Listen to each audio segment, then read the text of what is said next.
keep in mind that people are biased. We give more to the ones we like, right? When I know Umar is coming, I get more dishes prepared. When I know he's not coming, I'll say, let's skip dinner, right? So people are biased. We give more to those whom we like, and or otherwise we say, chalo, itna sa le lo. Allah subhanahu wa ta'ala is not like that.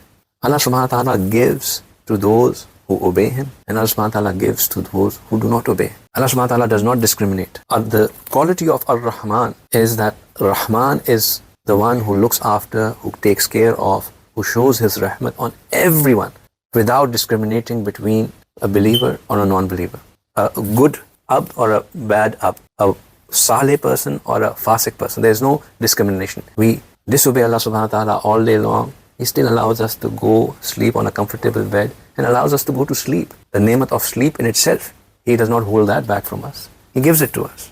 In fact, it is a very common question that when we were even talking last time, we said that dua are not accepted because there may be an element of haram in our risk, or because we are asking to hurt somebody or something on those lines.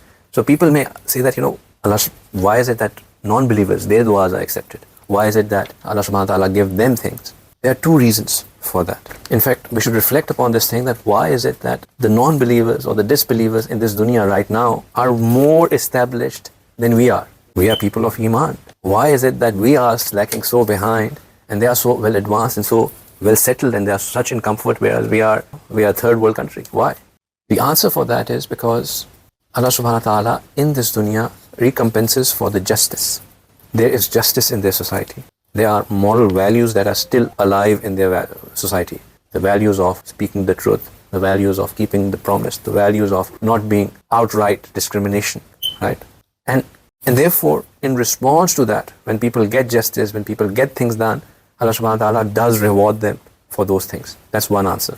The second answer that Allah subhanahu wa ta'ala, He Himself gives in Quran, and it's a very interesting ayah actually. Allah subhanahu wa ta'ala says that, Allah is saying that if we had not feared that everybody would have wanted to become a disbeliever, we would have supplied those who disbelieve in Rahman with houses made of silver, with gates of gold, with stairways of things, with ornaments, and with all the luxuries. We would have done so, Allah subhanahu wa ta'ala also says, we would have done so, وَإِن كُلُّ ذَلِكَ لَمَّا مَتَاعُ الْحَيَاةِ الدُّنْيَا.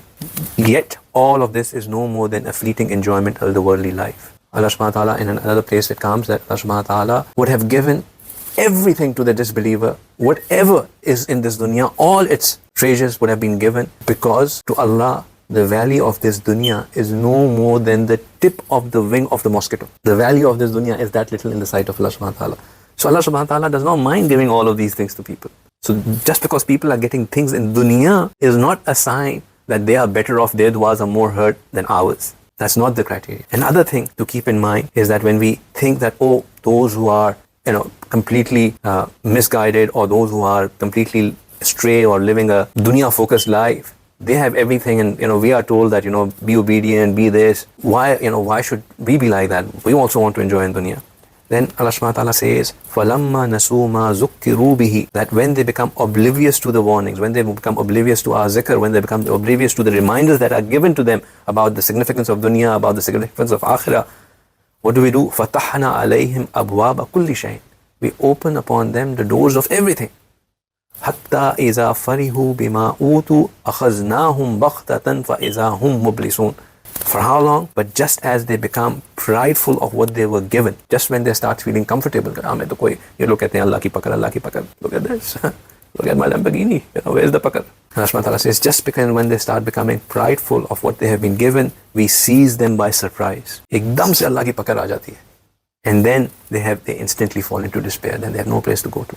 And one last point to nail the point home is that if dunya was ever a sign of the love of Allah subhanahu wa ta'ala, then the most beloved to Allah subhanahu wa ta'ala was Rasulullah sallallahu alaihi wasallam. And he was a person who, according to his blessed wife, radiallahu ta'ala anha, says that months would pass and they would not have anything to cook in their house. They would not even switch on the stove in their house. What would they eat? The leftover dates. Or if some Ansar would give milk as gift, they would have that. That's the life of the most beloved of Allah subhanahu wa ta'ala.